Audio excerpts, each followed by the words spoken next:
Hello बच्चों, कैसे हैं आप सभी। मैं विपुल आप सभी का स्वागत करता हूं आज के इस वीडियो के अंदर। और आज जो है क्लास 10th के साइंस का जो है सेकंड चैप्टर है, दूसरा चैप्टर है और जिस चैप्टर का नाम है अम्ल क्षारक एवं लवण। ठीक है बच्चों, और ये इतना महत्वपूर्ण है कि यहाँ से क्वेश्चन हर बार जो है आपके बोर्ड एग्जाम में पूछे जाते हैं। और ये जो सीरीज चल रहा है मैं आपको इसमें एक एक करके बिल्कुल ही पूरा बेसिक से सारी चीजों को समझाते हुए चल रहा हूँ। तो आप जो है अगर चैनल पे नए हैं चैनल को सब्सक्राइब कर दीजिए, वीडियो को लाइक और शेयर जरूर करिएगा। ठीक है बच्चों, तो आइए स्टार्ट करते हैं आज इस टॉपिक को। ठीक है ना। और आज इस चैप्टर को हम लोग दो भागों में करके पढ़ेंगे। ठीक है बच्चों, तो सबसे पहले हम लोग यहाँ पे जानते हैं अम्ल किसे कहते हैं। ठीक है बच्चों, अम्ल किसे कहते हैं, अम्ल याद रखिएगा, एसिड किसे कहते हैं। तो इसके बारे में दो चार पांच चीजें जान लेना है। ठीक है बच्चों, आर्हेनियस के अनुसार अम्ल जो है जली विलयन में H+ आयन देता है। ठीक है बच्चों, आर्हेनियस के अनुसार, आर्हेनियस जो वैज्ञानिक थे उन्होंने बताया कि अम्ल हम उसे कहते हैं जो जल में क्या होता है, घुलने के बाद H+ आयन देता है। ये आर्हेनियस महोदय बता रहे हैं। लेकिन इसके बारे में क्या क्या चीजें हो सकती हैं, क्या क्या चीजें जानकारी हमें जाननी है। सबसे पहले अम्ल जो होते हैं, अम्ल स्वाद में खट्टे होते हैं। स्वाद में कैसे होते हैं बेटा, खट्टे होते हैं। अम्ल स्वाद में खट्टे होते हैं। ठीक है ना, अम्ल स्वाद में खट्टे होते हैं। दूसरी चीज अगर अम्ल के बारे में जाने तो अम्ल जो है वो नीले लिटमस पेपर को लाल कर देता है। क्या करता है बेटा, नीले लिटमस पेपर को लाल कर देता है। अम्ल क्या करता है, नीले लिटमस पेपर को, लिटमस पेपर को, नीले लिटमस पेपर को क्या करता है बेटा, लाल कर देता है। ठीक है ना, लाल कर देता है, लाल कर देता है। ठीक है ना, नीले लिटमस पेपर को लाल कर देगा। अगर आपको अम्ल पहचानना है तो आप लिटमस पेपर लीजिएगा, उसके ऊपर अम्ल डालिएगा। अगर नीला लिटमस पेपर है तो वो क्या हो जाएगा, लाल हो जाएगा। ठीक है ना। अब दूसरी चीज आगे देखेंगे कि पीएच मान, क्योंकि मैं पीएच मान आपको बताऊंगा। ठीक है ना, लेकिन आप जान लीजिए यहाँ पे कि अम्ल का पीएच मान जो होता है वो 7 से कम होता है, 7 से कम होता है। चौथी चीज क्या है, जल में घुलने के बाद, ठीक है बच्चों, जलीय विलयन में आप कह सकते हैं कि जलीय विलयन में, जलीय विलयन में, जलीय विलयन में H+ आयन देता है। H+ आयन देता है बच्चों, जल में क्या करता है, H+ आयन देता है। ये चार चीजें तो आपको आप याद ही रखनी है अम्ल के बारे में। ठीक है बच्चों, अम्ल के बारे में ये चार चीज आपको याद रखनी है। कोई पूछे अम्ल क्या है, कहना अम्ल जो है स्वाद में खट्टे होते हैं और नीले लिटमस पेपर को लाल कर देते हैं। इनका पीएच मान 7 से कम होता है और ये जलीय विलयन में H+ आयन देते हैं। आपने इतना जो है डेफिनेशन दे दिया इसके बारे में, अम्ल के बारे में, अगर आपने ये चार चीजें जान रखी हैं तो। ठीक है ना, इसके अलावा मैंने कुछ तो कहा नहीं।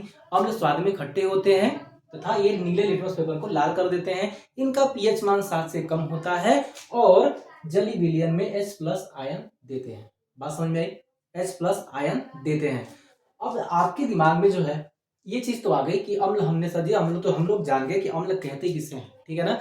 अब देखिए कुछ अम्ल आपको मैं यहाँ पे उदाहरण के रूप में लिख देता हूँ। कुछ अम्ल जो है, जैसे ध्यान दीजिएगा, जैसे कुछ अम्ल जो है आपको ध्यान रखना कि पीएच मान जो है ना, इस पे हम लोग एक अलग सेशन करेंगे बच्चों। ठीक है ना, पीएच मान पे एक अलग सेशन करेंगे, उससे जो संबंधित न्यूमेरिकल है उनको भी यहाँ पे आपको बताऊंगा मैं। ठीक है ना, तो अभी के लिए बस इतना जानिएगा अम्ल के रूप में कि पीएच मान 7 से कम होता है। ठीक है ना, बहुत सारे बच्चों के दिमाग में ये पीएच मान है क्या, कोई दिक्कत नहीं है। ठीक है ना, आपको एक अलग सेशन से मैं आपको इसको बताऊंगा। ठीक है ना। अब देखिए इसका कुछ उदाहरण ले लेते हैं। HCl है, ठीक है ना, H2SO4 है, ठीक है ना, फिर से यहाँ पे कह सकते हैं कि HNO3 है, नाइट्रिक एसिड कहते हैं। फिर से आप कह सकते हैं कि CH3COOH है। ठीक है बच्चों, और यहाँ पे हाइड्रोजन साइनाइड है। इतनी बात आप याद रखिएगा। ठीक है बच्चों, ये इस प्रकार के कुछ मैंने अम्ल आपको यहाँ पे दे रखे हैं। ये सब क्या है, अम्ल के उदाहरण है, आदि कर सकते हैं। ये क्या है, आदि। ठीक है बच्चों, तो अम्ल के बारे में आपको उदाहरण से आप बता सकते हैं किसी को भी अम्ल किसे कहते हैं। तो सबसे पहले अम्ल क्या होते हैं, स्वाद में खट्टे होते हैं।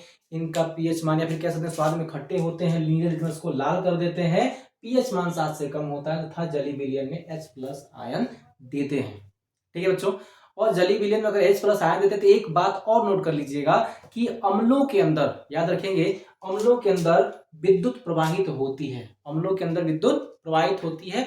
कुछ एकाध अपवाद भी हैं जिनमें प्रवाहित नहीं होता, जैसे ग्लूकोज वगैरह है। ठीक है ना, लेकिन आप देखेंगे कि अम्ल के अंदर जो है वो विद्युत प्रवाहित होती है और उसका मेन कारण क्या है, ये H+ आयन। ठीक है बच्चों, H+ आयन की वजह से जो है अम्ल के अंदर विद्युत का प्रवाह होता है। ठीक है बच्चों, और अम्ल में क्या है, हाइड्रोक्लोरिक एसिड और sulphuric acid, nitric acid, acetic अम्ल और ये हाइड्रोजन साइनाइड। ये जो है आपको कुछ अम्ल मैंने यहाँ पे लिख दिया है इसके उदाहरण के रूप में, ठीक है ना। और ये वाला जो अम्ल है HCl, ये हमारे पेट के अंदर यानी हमारे अमाशय में भी पाया जाता है, ठीक है बच्चों। हमारे अमाशय में कौन सा पाया जाता है अम्ल, तो HCl पाया जाता है, यानी कि हाइड्रोक्लोरिक एसिड पाई जाती है। इतनी बात समझ में आई। चलिए तो फटाफट जो है यहाँ पे इसका पहले स्क्रीनशॉट ले लीजिएगा, फिर थोड़ा सा कुछ अम्लों पे हम चर्चा कर लेते हैं, ठीक है ना। सिट्रिक अम्ल, कुछ ऐसे भी अम्ल हैं, क्योंकि मैंने बहुत सारे अम्ल हैं जो यहाँ पे आपको पूछ सकता है। आपको बहुविकल्पी में जो 20 नंबर देता है ना, उसमें पूछ देगा कि निम्न में से सिट्रिक अम्ल जो है कहाँ किस फल में पाया जाएगा, या कोई फल ही दे देगा, कहेगा कि ये किस में पाया जाता है, ठीक है ना। तो सबसे पहले देखिए यहाँ पे सिट्रिक अम्ल बच्चों, ठीक है ना, क्या है सिट्रिक अम्ल, सिट्रिक अम्ल, ठीक है बच्चों, सिट्रिक अम्ल। याद रखिएगा सिट्रिक अम्ल पाया कहाँ जाएगा, तो आप कहेंगे सर जी नींबू के अंदर पाया जाएगा। कहाँ पाया जाएगा, नींबू के अंदर, ठीक है ना। नींबू में क्या पाया जाएगा बेटा, सिट्रिक अम्ल पाया जाएगा। संतरे में पाया जाएगा, नींबू व संतरे में, नींबू व संतरे, और कुछ कुछ खट्टे फलों में बच्चों, ठीक है ना, कुछ खट्टे फलों में, कुछ खट्टे फलों में भी क्या होता है, ये सिट्रिक अम्ल पाया जाता है। तो कभी भी आपसे पूछे खट्टे फलों में कौन सा अम्ल पाया जाता है, सिट्रिक अम्ल पाया जाता है, ठीक है ना। और यहाँ पे संतरा जैसे नींबू ये सब क्या है, खट्टे फल ही है। कौन सा अम्ल पाया जाएगा बेटा, यहाँ पे सिट्रिक अम्ल पाया जाएगा, ठीक है ना, सिट्रिक अम्ल पाया जाएगा। इतनी बातें समझ में आ गई। अब देखिए यहाँ पे ऑक्जेलिक अम्ल, ठीक है बच्चों, ऑक्जेलिक अम्ल बच्चों, ऑक्जेलिक अम्ल ये कहाँ पाया जाता है बच्चों, ऑक्जेलिक अम्ल। तो आप कहेंगे सर जी ये टमाटर और पालक में मुख्यतः पाए जाते हैं, ठीक है। कहाँ पाए जाएंगे, पालक और टमाटर में, पालक और टमाटर में, टमाटर में। और यही जो ऑक्जेलिक अम्ल है ना, यही जो ऑक्जेलिक अम्ल है वो पथरी के लिए भी जिम्मेदार होती है। अगर इसकी मात्रा ज्यादा हो गई, और हमारे किडनी वगैरह में क्या होता है कि जो पथरी होती है वो क्या होता है, वो इसी ऑक्जेलिक अम्ल के कारण ही होती है। पथरी जो होता है ऑक्जेलिक अम्ल के कारण ही होता है बच्चों, ठीक है। कैल्शियम ऑक्जेलेट का बना होता है आपकी जो पथरी होती है, ठीक है बाबू। तो यहाँ पे ऑक्जेलिक अम्ल में कहाँ कहाँ पाए जाते हैं, पालक और टमाटर के अंदर जो है ऑक्जेलिक अम्ल पाया जाएगा। ये बात समझ में आई। सल्फेनिक अम्ल, अब एक बात और याद रखिए, सल्फेनिक अम्ल बच्चों, ठीक है ना, सल्फेनिक, सल्फेनिक, सल्फेनिक अम्ल कहाँ पाया जाएगा, तो बेटा याद रखेंगे ये जो है प्याज के अंदर पाया जाता है। कहाँ पाया जाएगा, प्याज के अंदर, ठीक है ना, प्याज के अंदर जो है वो सल्फेनिक अम्ल पाया जाता है, ठीक है ना।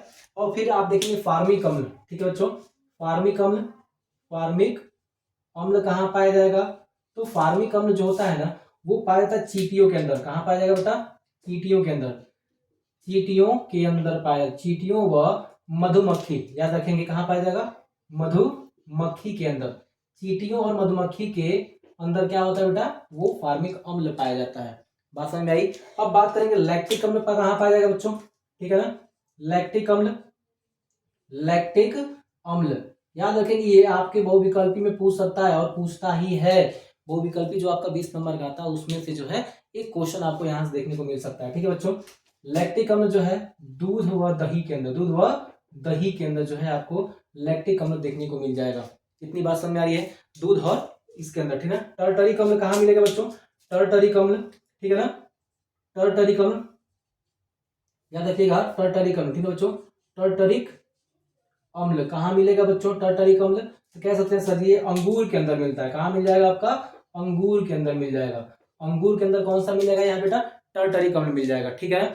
एसिटिक अम्ल भी कहाँ मिलेगा, सिरका के अंदर, याद रखेंगे एसिटिक अम्ल, ठीक है बच्चों, एसिटिक, एसिटिक अम्ल कहाँ मिलता है, तो आप कहेंगे सर जी ये तो मिलता है सिरके के अंदर। कहाँ मिल जाएगा बेटा, सिरका, ठीक है ना।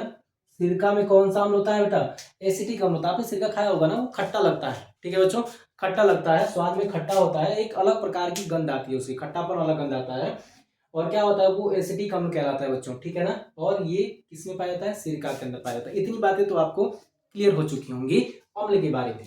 तो मैंने अम्ल के बारे में आपको अभी तक जो जानकारी दिया, अम्ल होता क्या है, कौन कौन से अम्ल हैं, और किस पदार्थ में कौन से अम्ल पाए जाते हैं, ठीक है ना। ये सारे वो पदार्थ है और उसमें पाए जाने वाले ये कुछ खास प्रकार के अम्ल हैं जो आपसे बार बार पूछा जा सकता है बच्चों, ठीक है ना। और आपको याद रखिएगा कि ये केवल कह सकते हैं कि आपके बोर्ड एग्जाम के लिए इंपॉर्टेंट नहीं है, कहीं भी आप बैठेंगे किसी भी एग्जाम में, अगर आप कंपटीशन में बैठते हैं तो भी आपको ये चीजें जो है बहुत इंपॉर्टेंट रहने वाली है, ठीक है बच्चों। चलिए तो एक बार जो है हम लोग और भी चलते हैं। याद रखिएगा ब्यूटरिक अम्ल जो है वो मक्खन के अंदर पाया जाता है। ब्यूटरिक अम्ल कहाँ पाया जाएगा बेटा? मक्खन के अंदर पाया जाता है। अब थोड़ा सा इसके कुछ गुण के बारे में जान लेते हैं। ठीक है बच्चों, अम्लों के क्या क्या गुण हो सकते हैं बाबू? अम्ल के गुण के बारे में जानेंगे थोड़ा सा, क्योंकि अम्ल जब पढ़ लेंगे उसके बाद क्षारक पढ़ेंगे, क्षारक के बाद जो है लवण पढ़ेंगे। ठीक है बच्चों, अम्लों के गुण। ठीक है बच्चों, अम्लों के गुण। अम्लों के गुण में जो है 2-3 चीजें आपको याद रखनी है। सबसे पहला चीज क्या याद रखना है कि धातु के साथ जब इसकी क्रिया कराते हैं। ठीक है बच्चों, पहला क्या है? धातु के साथ क्रिया कराने पर याद रखिएगा, क्रिया कराने पर हाइड्रोजन गैस क्या करता है? हाइड्रोजन गैस निकलता है बच्चों। ठीक है ना, या फिर क्या कहते हैं हाइड्रोजन गैस निकालित करता है। याद रखिएगा, अगर हम यहाँ पे कुछ यहाँ पे धातु ले लें। ठीक है बच्चों, मैंने यहाँ पे सोडियम ले लिया है।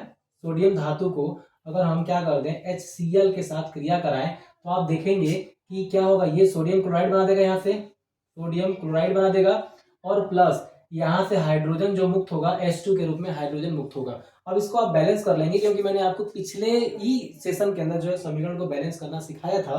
तो आप देखेंगे 2 हाइड्रोजन है तो यहाँ भी 2 कर लेंगे, तो फिर यहाँ 2 क्लोरीन हो जाएगा, 2 यहाँ पे सोडियम हो जाएगा। ठीक है बच्चों, तो आपने देखा कि सोडियम का जब हमने अम्ल के साथ क्रिया कराया तो क्या निकला?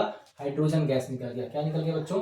हाइड्रोजन गैस निकल गया। ठीक है बच्चों, यानी धातु की क्रिया जब भी अम्ल से होगी तो क्या होगा? हाइड्रोजन गैस निकलेगी। जैसे कि एक और ले लेते हैं, यहाँ पे जिंक है बच्चों।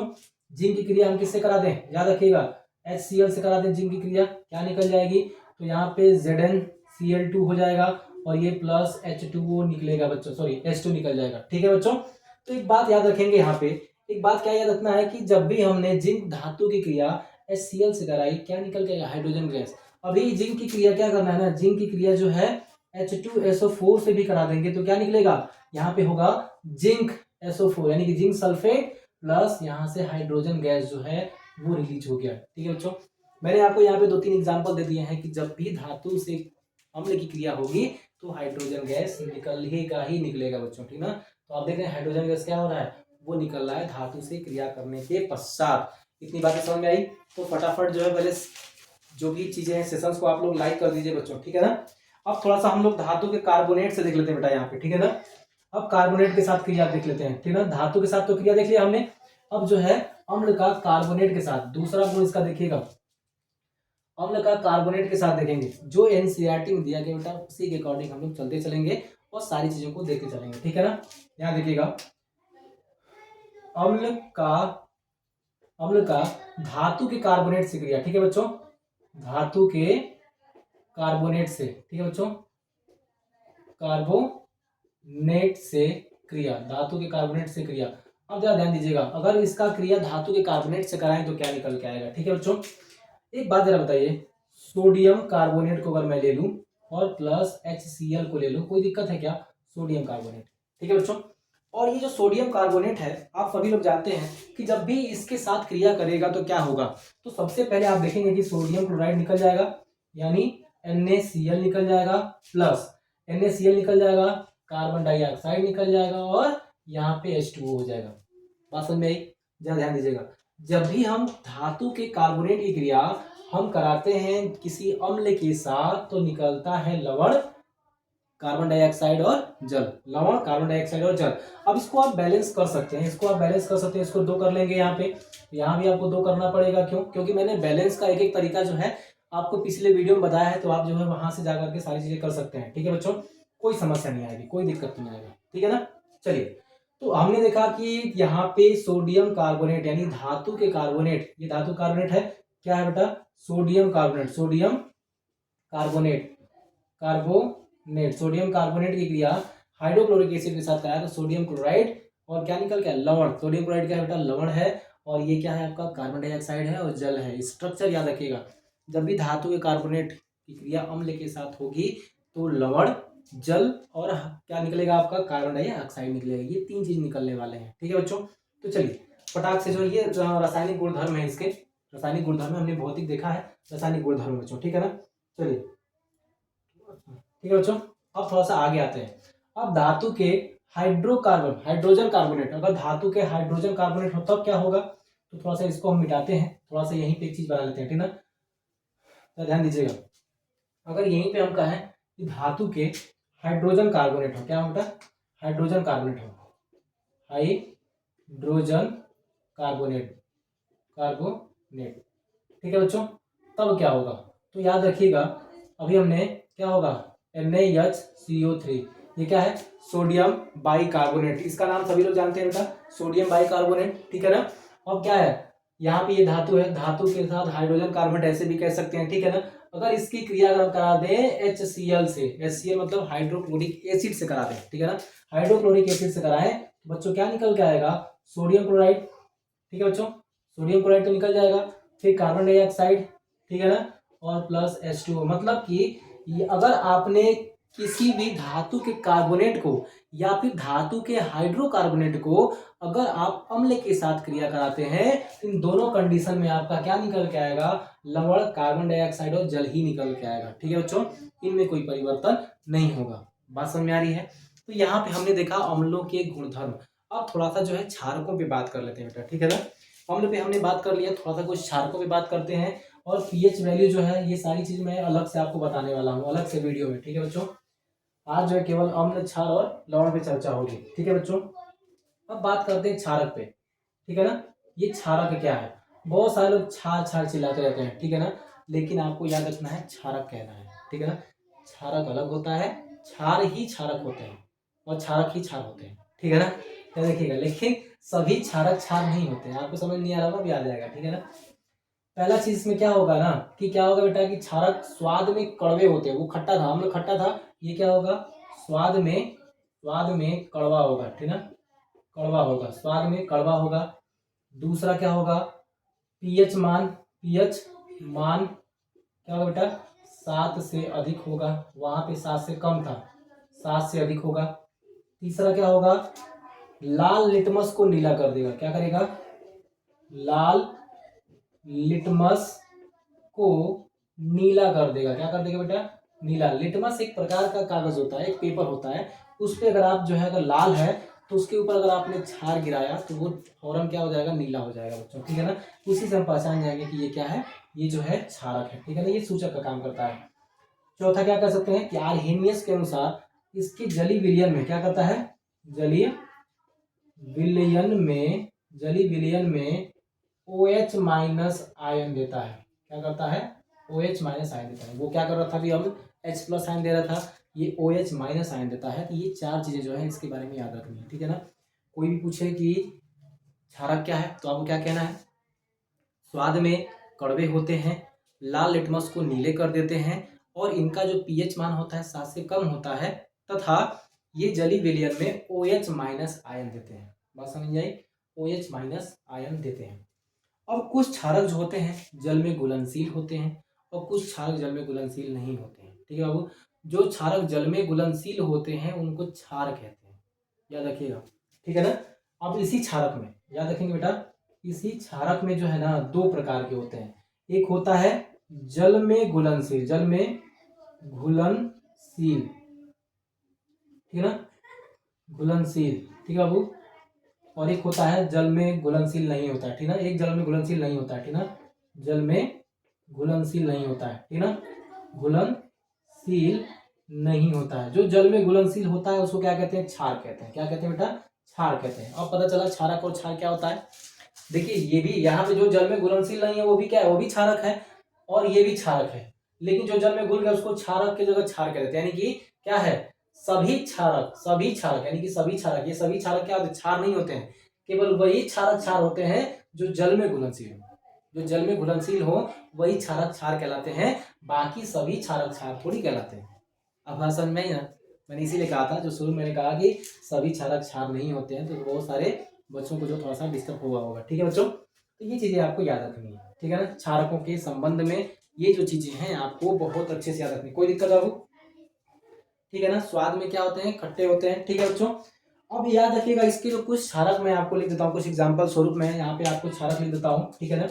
एग्जाम्पल के रूप में अगर क्षारकों को लेना चाहेंगे तो क्या होगा, NaOH, ठीक है ना, potassium hydroxide, sodium hydroxide, potassium hydroxide, फिर से कैल्शियम हाइड्रोक्साइड, ठीक है ना, फिर से आप कह सकते हैं कि मैग्नीशियम हाइड्रोक्साइड, ठीक है ना, मिल्क ऑफ मैग्नीशिया भी कहते हैं। ये सब जो है आप फिर से अमोनियम हाइड्रोक्साइड, ठीक है ना, HNO4OH, ठीक है बच्चों, ये भी क्या हो जाएगा आपका, ये भी जो ये सारे के सारे जो है आपके क्षार है, ठीक है बच्चों, ये सारे के सारे आपके क्षार है, ठीक है। तो यहाँ पे आपने जो है ये सारी चीजें देख लिया, ठीक है बच्चों।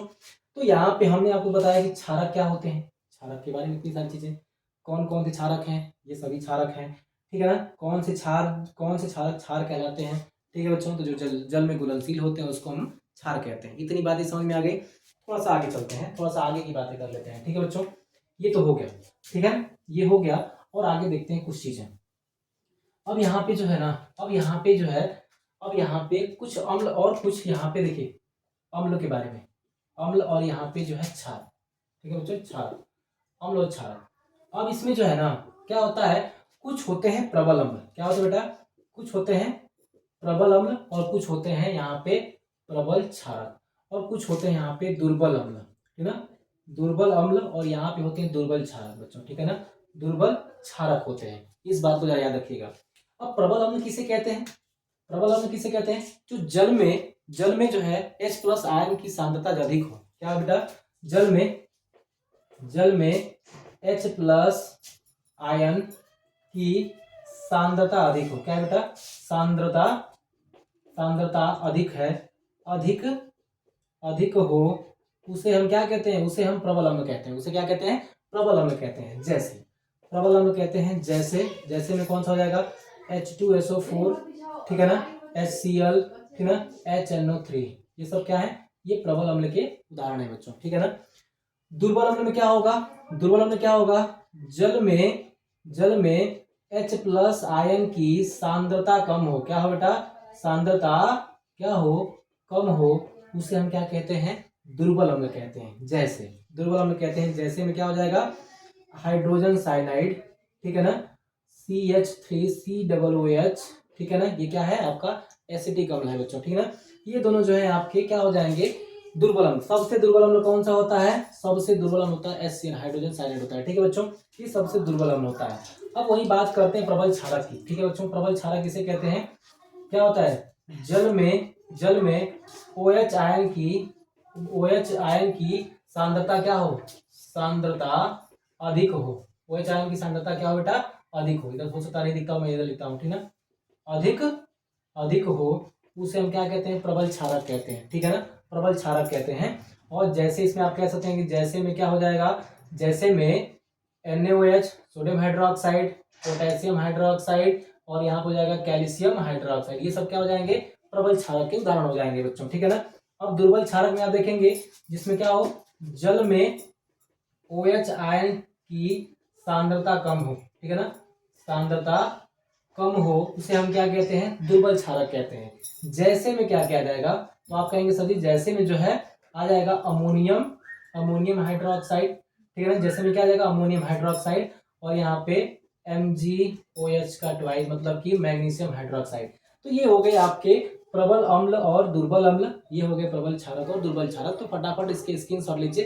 एक टॉपिक और बच जा रहा है यहाँ पे इस वीडियो में, वो है लवण, और उसको भी देख लेते हैं जल्दी से, ठीक है बच्चों। तो फटाक से जो है आप लोग इसका स्क्रीनशॉट ले लीजिएगा, ठीक है ना। यहाँ पे सारी चीज मैं लिख के बता रहा हूँ, ठीक है बच्चों, इसलिए क्योंकि आपको भी लिखना है। अगर मैं पहले से लिख करके आऊंगा यहाँ पे ना, तो फिर आप नहीं लिखोगे, ठीक है बच्चों, इसलिए मैं कहता हूँ कि आपको लिखना है, ठीक है बच्चों। लवण किसे कहते हैं, जरा ध्यान दीजिएगा, लवण क्या है, याद रखेंगे, अम्ल व क्षारक की अभिक्रिया अम्ल व क्षारक की अभिक्रिया क्या होती है, से लवण बनता है। क्या बनता है बेटा, लवण बनता है, याद रखिएगा, अम्ल और क्षार की अभिक्रिया से क्या बनता है, लवण बनता है। और इसे ही उदासीनीकरण कहते हैं, उदासीनीकरण अभिक्रिया कहते हैं। क्या कहते हैं बेटा, अभिक्रिया कहते हैं। और ये कई बार पूछा गया है, उदासीनीकरण अभिक्रिया किसे कहते हैं, तो अम्ल और क्षार की जो अभिक्रिया होती है उसे ही क्या कहते हैं, उदासीनीकरण अभिक्रिया कहते हैं, ठीक है ना। तो आइए जरा अम्ल क्षार की अभिक्रिया कराते हैं। ये है अम्ल और ये है आपका क्षार, क्या बना देगा, तो यहाँ पे देखिएगा, ये सोडियम क्लोराइड बना देगा, इधर सोडियम क्लोराइड, और ये बन जाएगा H2O, यानी अम्ल और क्षार से क्या बना, यहाँ पे लवण बन गया। इसको क्या कहते हैं बेटा, अम्ल कहते हैं, इसे कहते हैं क्षारक, और ये क्या है आपका लवण है और ये जल है। ठीक है बच्चों, और इसे ही क्या कहते हैं, उदासीनीकरण अभिक्रिया कहते हैं। हम लोग क्षारकों की जो अभिक्रिया होती है उसे ही उदासीनीकरण अभिक्रिया कहते हैं। ठीक है बच्चों, तो आज का ये सेशन कैसा लगा है कमेंट करके जरूर बताइएगा। इतनी सारी चीजें मैंने आपको यहाँ पे दी है नॉलेज के तौर पे। अगर वीडियो अच्छा लगा हो तो एक प्यारा सा कमेंट कर दीजिएगा, लाइक कर दीजिएगा और वीडियो को शेयर कर दीजिएगा। ठीक है बच्चों, आज के लिए इतना ही। जय हिंद।